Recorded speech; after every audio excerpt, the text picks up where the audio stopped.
Salut Aurore. Salut Chloé. Alors aujourd'hui, tu vas nous expliquer comment les technologies peuvent rimer avec solidarité. Effectivement, le numérique peut jouer un rôle important pour faciliter la solidarité, le partage et puis du coup faire des économies. Donc il existe une multitude de solutions aujourd'hui qui permettent d'organiser la vente d'objets de seconde main, le partage d'objets et même de voitures. Vous avez des lieux physiques effectivement comme la ressourcerie qui sont fondamentaux, qui facilitent ces rencontres et ces échanges, mais les solutions numériques vont permettre d'apporter des compléments, donc en augmentant les opportunités là où il y en aurait paru, tout simplement. Et concrètement, comment ça fonctionne ?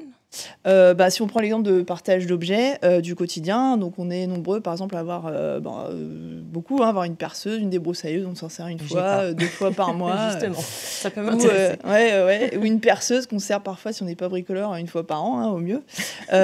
Donc il y a des solutions effectivement pour faciliter ce partage d'objets, pour les optimiser. C'est bien.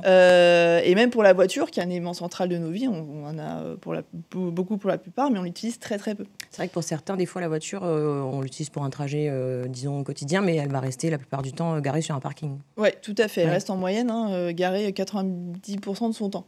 Donc on l'utilise une heure ou deux par jour, mais même dans ces cas-là, la plupart du temps, elle est au parking.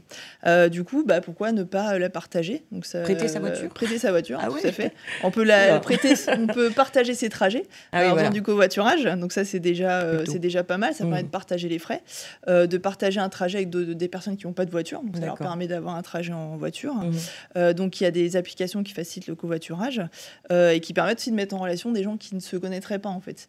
Ça peut être un voisin de sa rue parce qu'on va partager un trajet quasiment similaire, ou quelqu'un qui travaille dans la même entreprise, qui peut être une grosse entreprise mais qu'on ne connaît pas.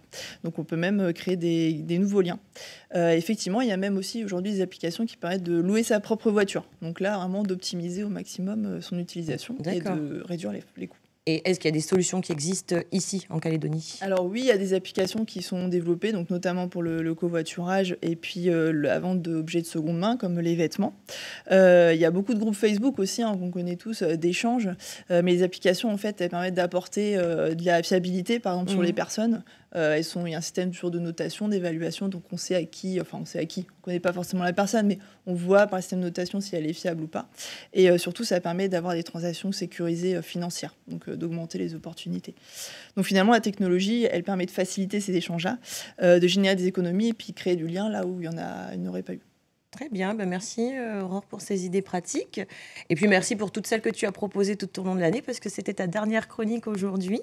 Et puis on a été ravis de t'accueillir dans Ça vous parle. On espère te retrouver peut-être l'année prochaine. Avec plaisir. Merci bien.